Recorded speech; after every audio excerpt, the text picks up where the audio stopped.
Shalom Aleichem, vamos fazer a abordagem de alguns trechinhos da Parashá dessa semana, pelo menos dois trechos. Um deles é que eu sei que tem muita gente que não sabe exatamente sobre Sefirat HaOmer, que tem alguns pormenores que as pessoas às vezes não sabem. Primeiro, vamos esclarecer que não são dois mandamentos, o mandamento de contar os dias e o mandamento de contar as semanas. Existem pessoas que pensam isso. Então, se fosse mandamento para contar as semanas e somente semanas, então ficaria só para a véspera de Shavuot, como escreveu o Rebbe Moshe Ben Maimon no Sefer Mitzvot. Mas a questão aqui que eu quero abordar esse tema é porque no Tratado Bava Metzia nós temos ali um estudo sobre Gezerat Shavah. Para quem não sabe, Gezerat Shavah é um tipo de estudo que, aliás, os caraítas, o fundador do caraísmo, até confundiu as coisas por causa do Qiyas. O Qiyas é um sistema do Coran. Mas primeiro vamos falar essa abordagem sobre Gezerat Shavah, que é quando aparece um pasuk que tem uma palavra, e essa palavra aparece em outro pasuk com outra conotação, e nós aprendemos de um para o outro. Então, ali está falando sobre Hermesh Bekamah, e depois nós entendemos que Sefirat HaOmer tem que ser, por causa dessa palavra, Kamah, tem que ser dita sempre de pé. A pessoa tem que se colocar de pé, fazer o Berachá e contar o dia e a semana. Assim que passou de uma semana, tem que também citar quantas semanas. Hoje em dia está tudo escrito em Sidur, diferente da época do Talmud, que as pessoas não usavam Sidur, todo mundo aprendia tudo de cor. E só na época dos Geonim que começaram a fazer Sidurim, e aliás a pedido do pessoal que estava na diáspora mesmo, né? não na Babilônia, na terra de Israel, apesar que na Babilônia também é diáspora, mas só que é uma diáspora que ali havia um reinado judaico, uma autonomia judaica com um rei, descendente do rei David. Então, os Geonim da Babilônia compilaram Sidurim e enviaram para a Espanha, e daí que se espalhou por todo o mundo judaico. Os Sidurim, que eram do sul da Espanha, de Andaluz, no Saharambam, hoje em dia é usado maiormente pelos iemenitas. Os rambamistas em geral também usam, né? Mesmo que não sejam iemenitas, mas é considerado o mais original possível. Então nós temos o Sidur de Rav Saadia Gaon, nós temos o Sidur de Rav Amram Gaon, e esses foram enviados para a Espanha, e depois no Sidur de Rav Amram Gaon, posteriormente, Rav Natronai Gaon escreve que há ali erros que foram colocados por pessoas que foram copistas e não fruto das mãos do próprio Gaon.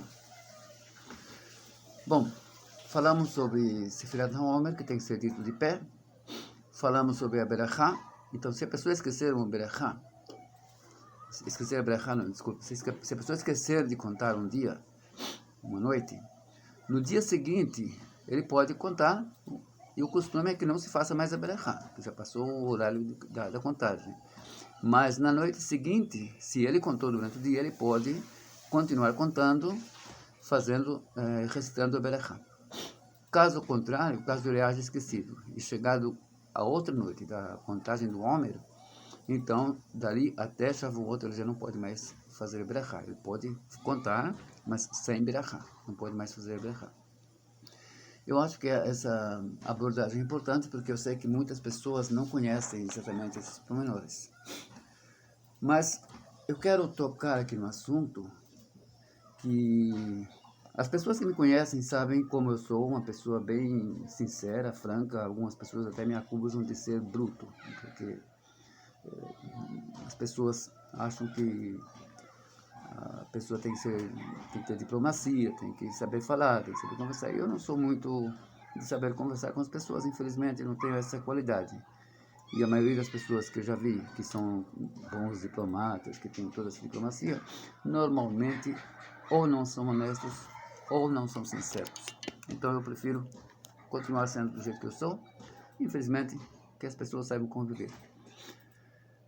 Então, a abordagem que tem a ver com isso é o que está escrito no capítulo 25 de Vaikra, sobre a questão da Hona'a, que aliás eu acho que já tem a ver mais com a semana que vem, com a outra paraxá, mas mesmo assim vale a pena tocar nesse assunto hoje mesmo, porque trata-se de um mandamento muito importante. Altonu ish etahir. Eu não sei como traduzir essa palavra altonu, Hona'a. Hona'a é quando você tira vantagem de alguém de alguma forma, seja por questão pecuniária, ou seja por outras questões, ou até mesmo sentimental. Tudo isso vem com a palavra Hona'a. Você simplesmente engana uma pessoa. Então, por exemplo, até mesmo se uma pessoa vem trazendo flores, está levando flores para sua casa, e passa por uma pessoa que achou aquelas flores bonitas.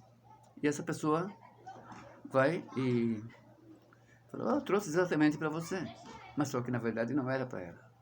Isso também é Hona'a. É por isso que eu achei importante abordar o tema, porque é uma coisa que parece que não é grave, mas é muito grave, natural. São os tipos de coisas que as pessoas geralmente não conseguem facilmente fazer chuvar, e pelo contrário, acabam se afundando mais e mais e mais nesse tipo de forma de agir, que é muito grave.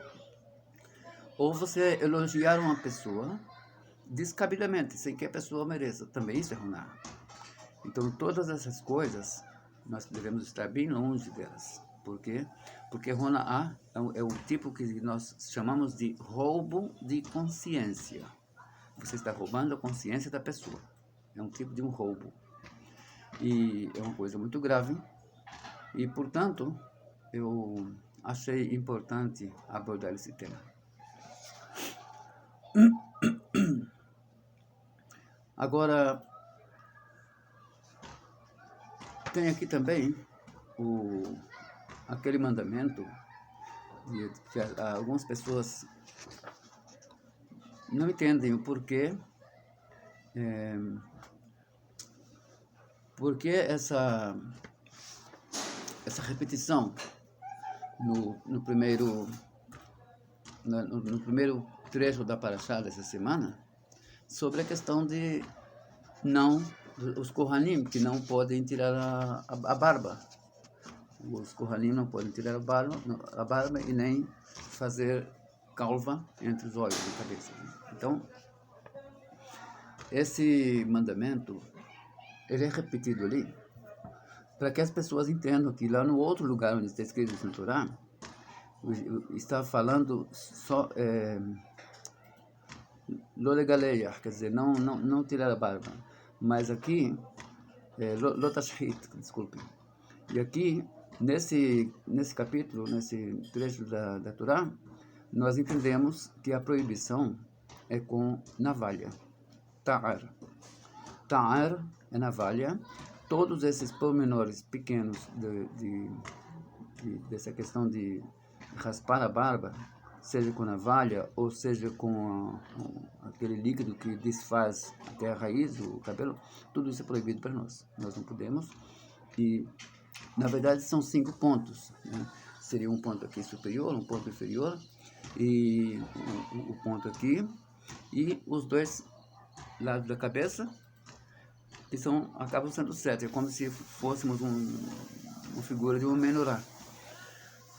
Mas, como nós não sabemos exatamente o limite, onde é que terminam esses pontos e onde onde nós podemos raspar, onde não podemos. Então, o costume é não se barbear de jeito nenhum. Se a pessoa quiser aparar a barba, cortar um pouquinho assim, com tesoura ou com máquina, desde que a máquina não seja daquele tipo de máquina aqui. Alguns tipos de máquinas são proibidas também, porque elas vão entrar na pele e tirar lá dentro. Isso é proibido. Então, abordamos esses temas. Espero que tenha contribuído com todos. E dei muita atenção para esse assunto de Roná, porque eu acho que de todos esses assuntos que eu abordei hoje, esse é o mais importante. Inclusive, é uma falha de Rabat Israel. Desejo a todos Shabbat Shalom, o meu Burach, com muita harmonia, muita paz, e que nós entremos logo na festividade de Shavuot, o dia do recebimento da Torá, com muita paz, muita alegria e muita satisfação. Shabbat Shalom, o meu Burach para todos.